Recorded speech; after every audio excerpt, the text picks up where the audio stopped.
We think they have to be coming in. Let's see, I saw them this morning at 6. And the other day I saw them 5:30? I think that's right. So they're coming in early like that. And they're just using us as part of their normal daily routine. They still seem to be ignoring the corn that is now on here. And the whole point is to be annoying. That's exactly the way I would put it. The whole point is to be annoying so that they just decide to go somewhere else. Now, I'm going to put the ground cherries in the kitchen. I'm going to move on to some other project. Of course, this is one of those. I was watching another homesteading family this morning talking about things not going as planned. Yeah, I did not plan to do this morning. My goal is to be annoying. Very, very annoying. So, they did manage to knock a few of these off in their process of stomping around on things.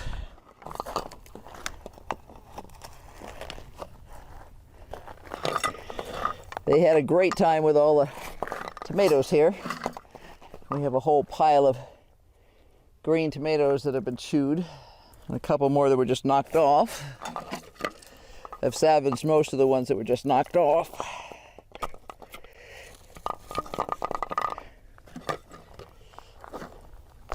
And all I'm trying to do is be annoying. I'm not trying to keep them out. So they chomped off this side of the peppers this morning. So I harvested all the reasonably sized poblanos. They did get a couple. They ate the ripest ones here. They knocked one on the floor. They're sloppy eaters, so they'll do something like knock a plant over and then leave it. Because, well, you know, it's not yours, doesn't matter. These tomatoes over here have been pretty well stripped. I've been harvesting a lot out of here, fortunately, but there were a lot of homestead tomatoes right in here. They're gone. All the tops of the plants have been eaten out here. There's still a few tomatoes deep down inside that they haven't gotten to.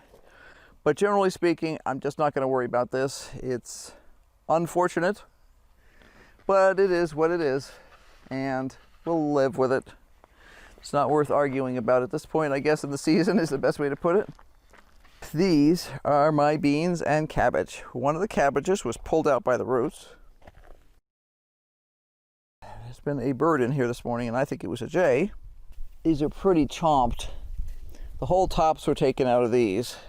I'm just going to leave them as a sacrifice, and that cabbage is more than half gone now. Apparently the stupid deer has developed a taste for cabbage, in addition to beans of all kinds. Now I have a problem. I don't want them to eat the pink-eyed purple-hulled peas. They haven't touched those yet. Well, they did. This end they ate a couple, but not too much. What I am going to do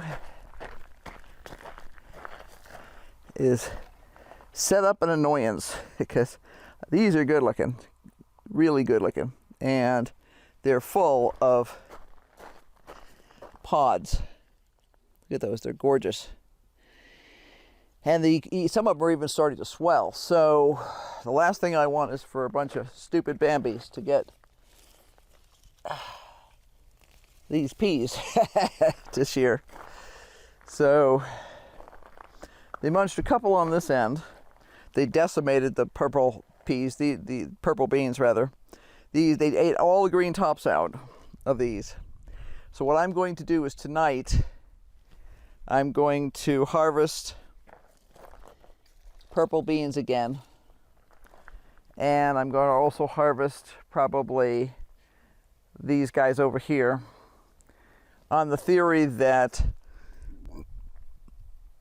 the chance is very good that I won't be able to keep them out of those.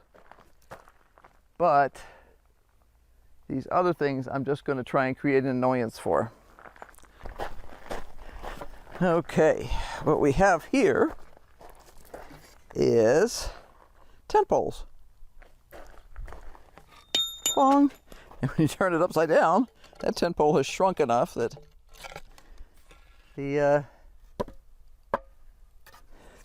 using the pin in the top as a sticking spot. But I figured out earlier this year that if I stick relatively flat rocks in here, I can actually wedge this in beautifully. I'm not trying to create serious structural stability. Like, we're not trying to keep a cow from pushing this over. Because a cow, you know, they're not afraid of people's, generally speaking, and they're just going to get in your face.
We've been talking for a while about possibly getting some prayer flags. Cog Hill uses those on his garden. To be honest, it looks kind of cool and cheerful, but also he feels like it might deter the deer. They don't really have much deer problem there. And I think we're going to seriously consider doing that, because since these guys have found us, and we're kind of thinking back now and wondering about some of the other damage we've had around here, and wondering if we were blaming the squirrels sometimes when it was actually not the squirrels.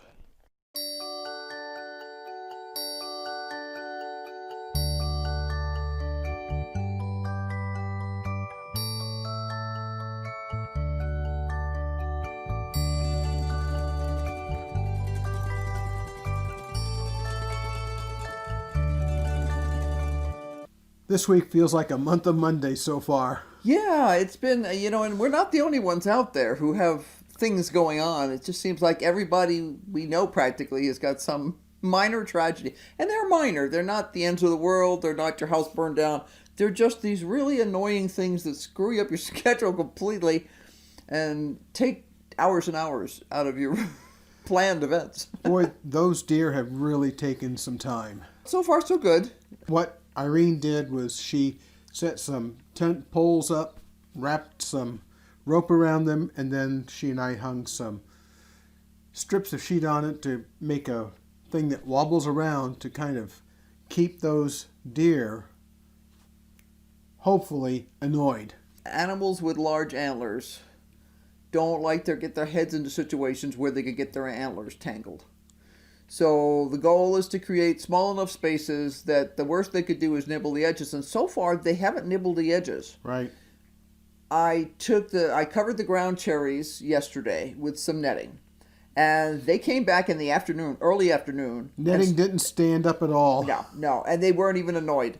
So I put more tent poles over there, and I threw chicken wire and some screens and just all kinds of stuff that I had over the top. That so far has worked. They're not chomping on that anymore. We used the short hoops with row cover, just some scraps we had left over from last year, on one set on the cabbages and one set of beans, because those are still producing well and I would really like to save them. There's one batch of beans that we just basically walked away from. They're to the end of their life expectancy anyway. So since they've decided we're part of the normal eating rounds now, they also go through the south yard and stop at the old straw bales sometimes, which is kind of funny. Since they've decided that we're the new local buffet, and we don't have hunting licenses this year, guess we have to do that next year. We're going to focus on the greenhouse. Now, the one thing that we're really, really concerned about keeping going are the pink-eyed purple-hulled peas. Exactly, the pink-eyed purple-hulled peas. Yeah, because they're within a couple of weeks of being ready. The beans are nice and long, and some of those pods are already starting to swell. So we know that's imminent, and I was very pleased to see that at least this morning, not even any new ones were nibbled. So crossing my fingers. Dan, if we're lucky, we'll have some purple-hulled peas that we'll be able to have. Well, thanks very much for watching. We hope you found our misfortune to be at least somewhat interesting. Well, entertaining, interesting, something like that. Right. Yeah, we'll be able to share some more Bambi pictures. I have been sneaking around snapping Bambi pictures, and we have some from the south yard. We should have some game camera stuff up there. Please like and subscribe if you like what you see here. Don't forget to hit the bell for notifications, because we're always doing something. Even if it wasn't planned. I'm taking a class right now in enameling.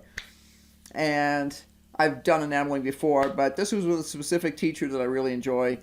And I've always done in-person classes. Well, of course, that's not on the list of things to do right now. So he's in the Atlanta area, and we're out here, and he's got students from all over the world. But I have homework to do. And lots of homework, and it takes time. I have enamels to make, and you spend 2 or 3 hours running around finding poles and ropes and crap like that to keep the Bambis out of your beds. Just sort of screws things up. So. Say good night, Irene. Good night, Irene.